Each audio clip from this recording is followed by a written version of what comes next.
Bonjour à tous, je suis Manar du groupe Gojira Je suis Mario d'Ultra Vomit. et vous regardez Radio Metal, comme le style de musique. Ici on est dans les loges de Gojira et, Moi, je suis embarrassé. et c'est vrai que... C'est la première fois que ça arrive. Ouais, mais c'est vrai que nous, bon, moi je suis arrivé dans les loges, déjà c'était dans un sous-sol, dans une cave. Et c'est vrai que quand j'ai vu quand même qu'il y avait des squelettes enchaînés au mur, je me suis dit merde, quand même, il y a quand même une petite différence parce que si tu veux, ici, ils ont même des toilettes. Alors que nous, on a un seau avec de la sueur quand même dans nos loges. Je note toutes les différences, hein, notamment, j'ai vu que sur toutes les petites affichettes là, il y a le logo de Gojira, alors que nous, c'est écrit en comic, ça, c'est en nos, comic, en comic san. Ça, c'est nos affichettes. On les a dans le bus et on les. Ah ouais, c'est vous, putain, le budget. Non, en fait, non, tous les groupes sont super bien traités au Hellfest, mais attends, moi, je trouve que c'est que le juste retour des choses quand t'as un groupe qui est headline, et c'est ce que je disais à Mario ou à Joe, je sais plus si c'est à toi ou à Joe que je disais ça, mais à mon avis, par exemple, un groupe comme Manowar, c'est même pas comparable ce qu'ils doivent demander en loge, quoi, tu vois. Bon, là, pour l'instant, leurs loges sont vides, apparemment. Ouais. Écoute, on essaie de pas culpabiliser, d'apprécier, quoi, tu vois, de se détendre. Bon, allez, bah allons-y, quoi. On a 2-3 cabines là, on a des toilettes, c'est cool. Attention, c'est parti.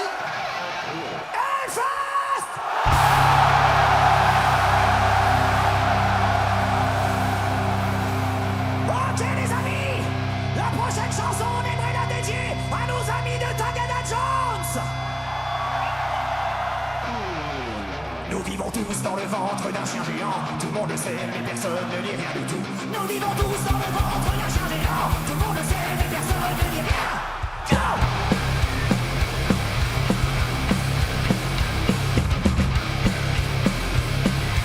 En tant que groupe français, moi, je t'avoue que ça me fait très plaisir.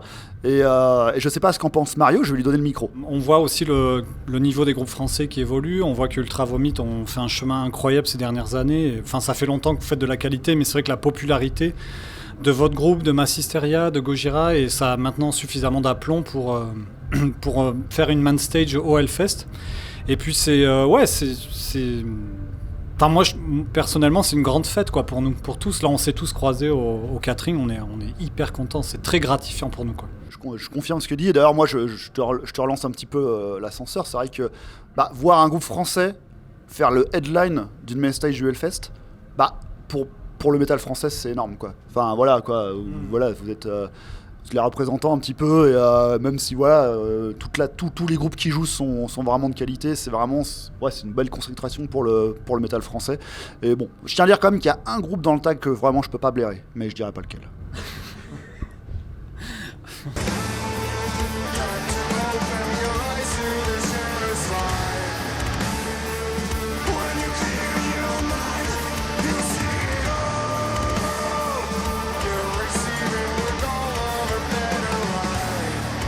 Je pense que c'est en train de changer, je sais pas ce que vous en pensez, mais la journée promo d'aujourd'hui par exemple, on a Arte, MC News, M6, tout ça, donc ça montre qu'il y a d'autres médias qui s'y intéressent, et ça va de pair en fait. Ce que fait le Hellfest, c'est en train de populariser le métal.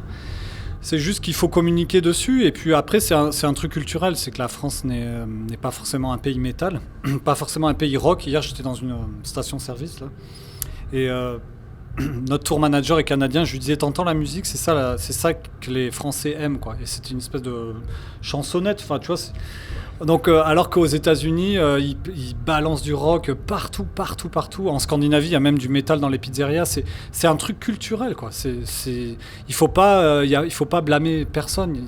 Après les cultures, les mœurs sont longues à changer, et ce que fait le Hellfest, ça fait bouger les choses. Je suis sûr qu'il y a plein de gens qui se disent ah mais finalement ils sont sympathiques, il y a un truc cool, et ils vont peut-être dépasser le mur du son et s'intéresser à ce qu'est cette musique finalement.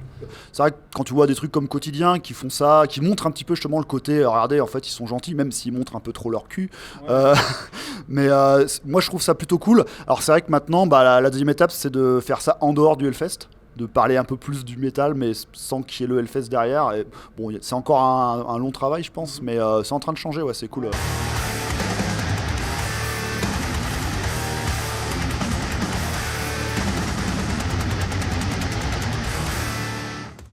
Voilà, tu viens de poser une question sur le bac de philo. Mais attention, moi j'ai eu 7 sur 20, hein, attention. Écoute, je pense qu'effectivement il y a de la place pour tout le monde dans le métal, et c'est un peu ça aussi qui fait la richesse de cette musique. C'est-à-dire que pour moi, c'est le style musical le plus riche au monde. Alors après, je suis pas non plus un spécialiste de classique ou de jazz, mais en tout cas, ce que j'aime dans le métal, c'est que tu peux vraiment retrouver, si tu as envie d'avoir un truc cérébral sérieux, bah voilà, t'écoutes Gojira, mais si le lendemain, tu as envie de rigoler un bon coup, tu peux écouter Ultra Vomit, et on fait partie de la même famille de musique, quoi. Et pour moi, c'est un des points forts du métal, quoi. Oui, je suis d'accord avec toi. Ça, c'est les deux. C'est les deux. Et je pense qu'Ultra Vomit, il y a une espèce de... Il y a le sérieux de votre musique quand même, parce que pour jouer ce qu'il joue, il faut être un musicien technique et hors pair, c'est-à-dire qu'il y a des triples croches, il faut que tout s'arrête. Enfin, c'est une musique complexe, quoi. Donc ils ont la complexité et la discipline des groupes de métal, et en même temps, ils ont un côté déluré, complètement ouvert et énormément d'humour. Et vous êtes un exemple justement que les deux peuvent être associés et peuvent marcher ensemble. Oui, comme tu dis, il y a de tout. Il y a du punk, il y a des groupes black metal, il y en a qui font peur, il y en a qui font rigoler. Et ça montre aussi la diversité des personnalités et des êtres qui font cette musique. Souvent, hein, les membres de groupes très très sérieux, tu te rends compte qu'en fait, dans la vie, ils sont pas mal des connards aussi. Hein. Quand tu prends Slayer, tu prends Tom Araya, bon, c'est le mec, tu le vois sur scène, t'as pas trop envie d'être son pote, mais en fait, apparemment, c'est le mec qui arrête pas de rigoler derrière. Mais ouais, donc, je pense que c'est... Enfin, nous, on a essayé de prendre ce côté-là, on s'en est rendu compte, on a essayé de le mettre en scène, mais c'est vrai que l'important, ça reste quand même la musique derrière. C'est vrai que je suis d'accord avec toi.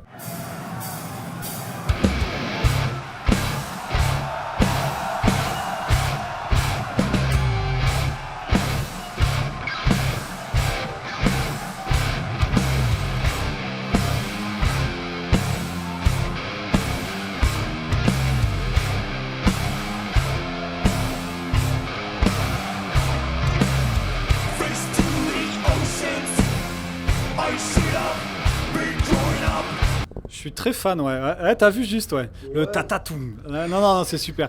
Surtout que Vacuity, à la base, c'est une chanson assez... J'avais la volonté de faire un truc très martial et simple, avec juste un petit truc qui me représente dedans. On est très très fan avec Gojira.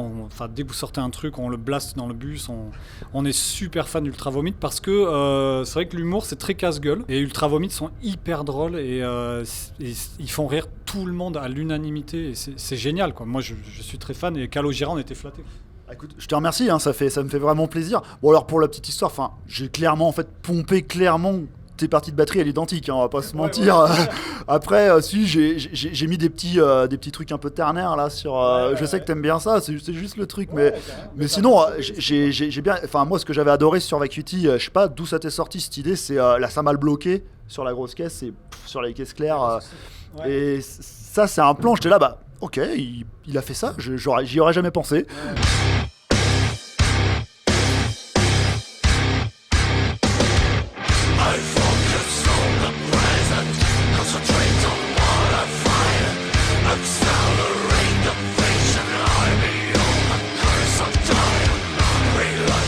C'est l'enfer.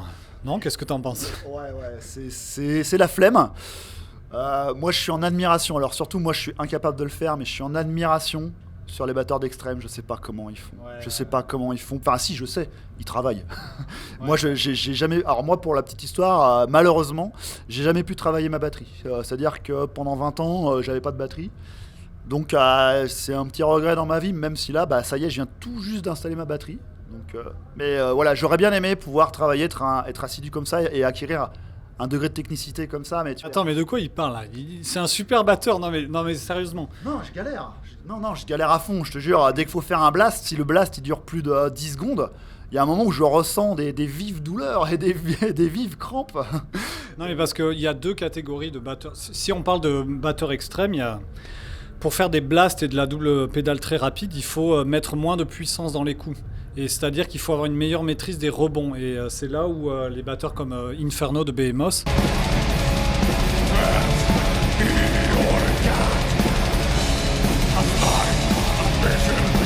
Ils ont très peu de puissance, mais ils ont une espèce de stabilité dans la régularité et dans les coups qui est parfaite et un rapport au rebond, une connaissance des pédales qui est impeccable.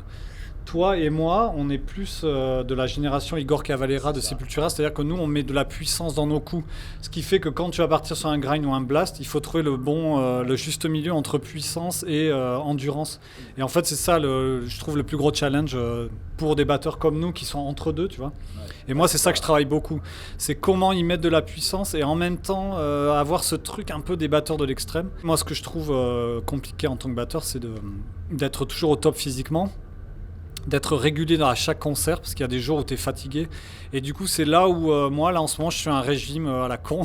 Genre, c'est pas d'alcool, beaucoup d'eau, je mange des quinoa, des trucs comme ça.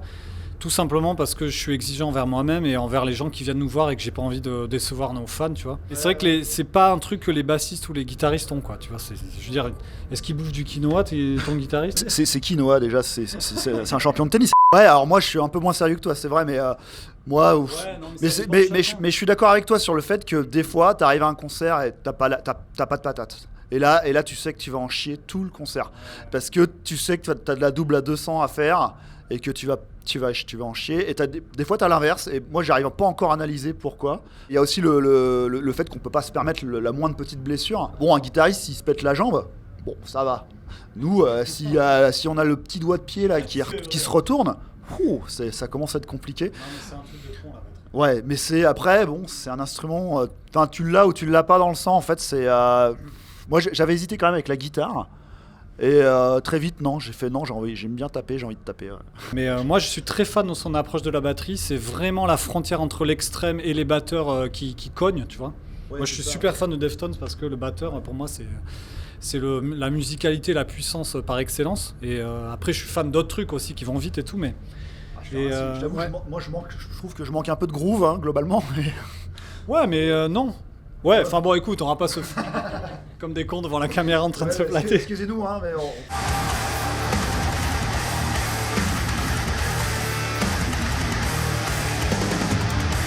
Moi, je passe beaucoup de temps à bosser et ce qui est frustrant, c'est que des fois, je bosse, j'essaie de me faire 3 heures à 4 heures par jour, tu vois, sauf le week-end. Mais et des fois, après tant de travail, je me sens nul quand même, quoi. Donc tu vois que c'est infini. Et donc c'est extrêmement frustrant et en même temps très gratifiant. En fait, c'est les deux à la fois. Mais c'est vrai que pour être un batteur de haut niveau, il faut bosser. On va pas se mentir, il faut bosser.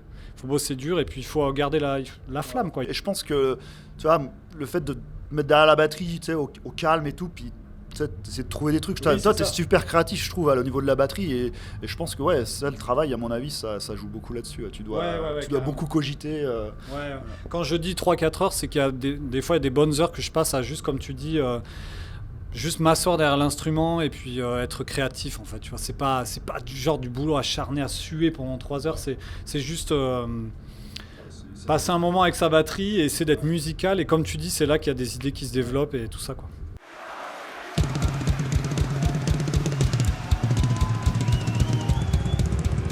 J'espère que ça vous a plu. Ouais, j'espère qu'on n'a pas été trop chiant à parler un peu trop de batterie. Mais non, on est super content encore une fois de partager cette scène avec tous les groupes français. Voilà, la camaraderie, elle est de mise. Comme disait, alors moi je vais citer Flocos, le guitariste d'Ultra Vomit, qui dit quand même très souvent, il n'y a pas de compétition entre les groupes français. Vraiment, il n'y a pas de compétition. Toutefois, il faudra quand même voir à ne pas perdre.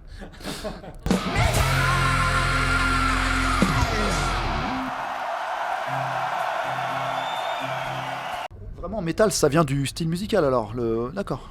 Non, parce que des fois, ça peut venir tout simplement du matériau.